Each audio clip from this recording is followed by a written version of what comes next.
Kahit lahat ng mabuti, kabutihan ang gawin mo. Kahit lahat ng pananampalatayang dapat magawa ay magawa mo na. Hindi sapat yun. Basahin natin ang unang Korinto 13:2. At kung magkaroon ako ng kaloob na panghuhula at maalaman ko ang lahat ng mga hiwaga at ang lahat ng mga kaalaman, at kung magkaroon ako ng buong pananampalataya, na anupat mapalipat ko ang mga bundok, datapwat wala akong pag-ibig, ay wala akong kabuluhan.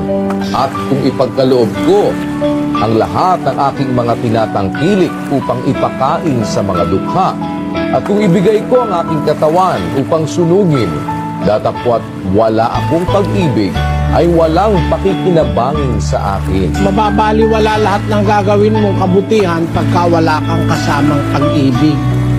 Pag-ibig sa Diyos. Ang sabi nga ng Panginoong Hesukristo, iibigin mo ang Panginoon mong Diyos.